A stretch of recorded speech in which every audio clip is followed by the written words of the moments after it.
Welcome to our study of Paul's letter to the Philippians.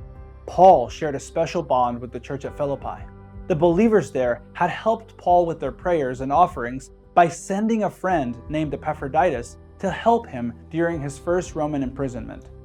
Paul's warm conversation throughout this letter teaches us the nature and function of an ideal church.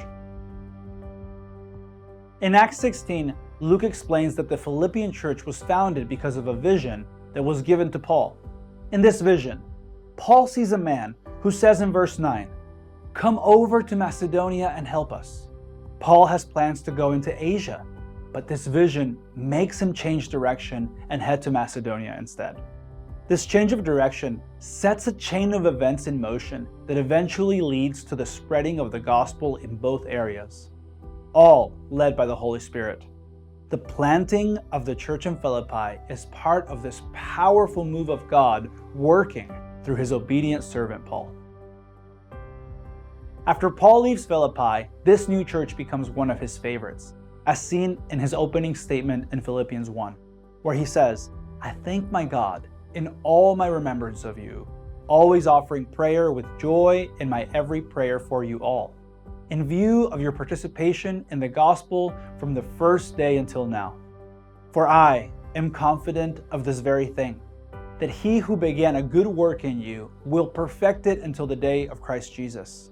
For it is only right for me to feel this way about you all, because I have you in my heart, since both in my imprisonment and in the defense and confirmation of the gospel, you all are partakers of grace with me."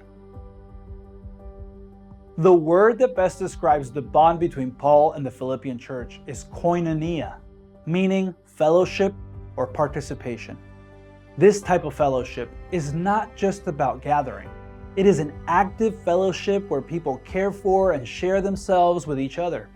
This koinonia is what makes the congregations of Philippi a model for churches everywhere. This is a representation of true rich community. This is not all the church in Philippi is doing right. Paul also shares that they are a missional church. Paul says essentially, "I have this magnificent obsession of preaching the gospel, and you Philippians have participated with me in the proclamation of the gospel through your prayers, concern, and gifts." For this reason, Paul calls his bond with the Philippian church a fellowship in the gospel. Every church should share the gospel with those around them. Churches exist for the benefit of both its members and its non-members. The non-members are the people outside who do not yet know Christ. One of the main purposes of the church is to live out the Great Commission by sharing the good news of the gospel with a lost world. Although, we must remember too that the church also exists to minister to its members in a meaningful community. The church should never neglect its purpose, preparing its members to reach out to a world still lost in darkness. Now, Paul's letter to the Philippians reads almost like a love letter or a heartfelt thank you note. He is thankful, not only for their prayers, but also for their sacrificial giving. In Philippians 4:15 through 16, he writes, "You yourselves also know, Philippians, that at the first preaching of the gospel, after I left Macedonia, no church shared with me in the matter of giving and receiving, but you alone. For even in Thessalonica, you sent a gift more than once for my needs." Paul can count on the Philippian church to be his support base, not just meeting his needs while in Philippi, but also while serving as a missionary in areas that could not support him financially. Their most recent offering to him during his imprisonment has been helpful, and he knows that their sacrifice will be rewarded by God. Therefore, he goes on in Philippians 4:17 through 19, "Not that I seek the gift itself, but I seek for the profit which increases to your account. But I have received everything in full and have in abundance. I am amply supplied, having received from Epaphroditus what you have sent, a fragrant aroma, an acceptable sacrifice, well-pleasing to God." Now, Paul is careful not to take money from just anybody. For example, he does not seek any support from the Corinthians or the Ephesians, because he does not believe they are mature enough to give in the right spirit or with the right intention. He also wants to avoid being accused of doing what he does as a way to take from the vulnerable. He wants to remove every seed of doubt about his real motives for his work. Therefore, Paul makes tents to earn his living when he is in those places, instead of asking for support. Even though Paul is dedicated and willing to work with his hands, he clearly wants to minister more than he wants to make tents. The Philippian church makes it possible for Paul to give up some of his tent making and spend more time traveling as a missionary. This is one of the ways the Philippians participate with Paul in his sharing of the gospel. They support him in tangible ways. Now, in all 4 chapters of Philippians, Paul describes what Christ-like living looks like. He begins explaining how to live in this way by using Christ's own example in chapter 2. He gives his own example next and ends with the examples of Timothy and Epaphroditus, who are sent by the Philippian church to help Paul during his imprisonment. It is important to know that Philippians is one of the prison epistles, meaning he wrote it while in chains. Paul doesn't just talk the talk. Paul lives out what he preaches. He writes in Philippians 1:12-14, "Now, I want you to know, brethren, that my circumstances have turned out for the greater progress of the gospel, so that my imprisonment in the cause of Christ has become well known throughout the whole Praetorian Guard and to everyone else, and that most of the brethren, trusting in the Lord because of my imprisonment, have far more courage to speak the word of God without fear." As easy as it would have been to do, given his circumstances, Paul doesn't complain. Instead, he embraces suffering for Christ and rejoices that his endurance of persecution both spreads the gospel and encourages the saints. Paul tells the Philippians that they should not worry about him being in prison because it had led to more positives than negatives. The first positive thing is that every Roman guard at the prison has now heard the gospel of Christ. The second positive is that many of the brothers and sisters who were afraid at first have now found the courage to proclaim the gospel boldly. Life in Christ is like a team sport. One gifted pastor is not supposed to do all the preaching in a community. The ministry has been entrusted to all Christians. Therefore, just like every member of a team has to contribute in order for a team to win a game, all believers must be involved in ministry if God's mission is to succeed.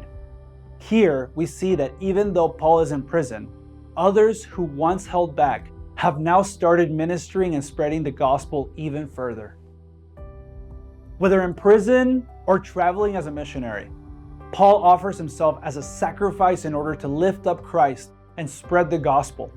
In Philippians 1:20-21, he says, "According to my earnest expectation and hope, that I will not be put to shame in anything, but that with all boldness Christ will even now, as always, be exalted in my body, whether by life or by death.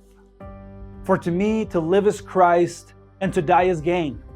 According to Paul, the level of commitment and passion of a follower of Christ is based upon their willingness to set aside everything for the mission of God.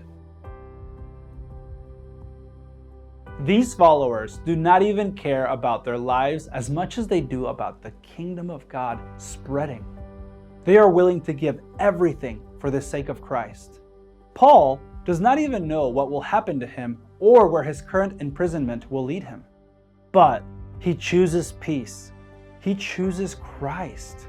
As long as he is alive, Paul wants Christ to be magnified in him. And if that leads to his death, then so be it. He is ready to sacrifice anything and everything with a glad heart. This is what he means when he says, "For to me to live is Christ." Paul then tells them in Philippians 1:23-24, "But I am hard-pressed from both directions, having the desire to depart and be with Christ, for that is very much better. Yet to remain on in the flesh is more necessary for your sake." Paul longs to leave his earthly body and be with Christ, but he is willing to sacrifice that desire if Christ wants him to live for the well-being of other believers. It just may be that those of us who are living today like Paul haven't suffered what we need to suffer yet to become the person Christ wants us to be. and to do the work Christ wants us to do. Now, Paul writes a beautiful description of the church in Philippians 1:27, where he says, "Let your manner of living, your conversation, your lifestyle be worthy of the gospel of Christ, that whether I come and see you or else be absent, I may hear of your affairs, that you stand fast in one spirit, with one mind, striving together for the faith of the gospel." This is Paul's vision for an ideal church. Paul is essentially saying, this is what I want to hear of you. I want to hear that every one of you is a follower of Christ. Every one of you is Christ-like, and all of you interact with each other in a Christ-like manner, so that the world observes you and believes your gospel.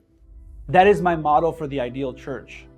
Paul desires that the love within the church would draw outsiders to believe in the gospel of Jesus. This is the meaning of striving together for the sake of the gospel. We have seen how the Philippian church loves and cares for the Apostle Paul. They participate in Paul's ministry through their prayers and gifts. They are a mission-minded church. Can you say that about the local church that you're part of? Can you say that every person in your church is a genuine follower of Christ? That they are all becoming more and more Christ-like? Are they striving together for the sake of the gospel? Is every follower living in a life worthy of the gospel they preach? If you can answer yes to these questions, then your church is one that Paul would describe as ideal. As we close, continue to study this model and see how you can do your part in building a church whose witness spreads the gospel to those around them. You can do this by striving to be like Christ, loving fellow believers, and sacrificing yourself like both Christ and Paul did in order to bring others into a beautiful and personal relationship with God.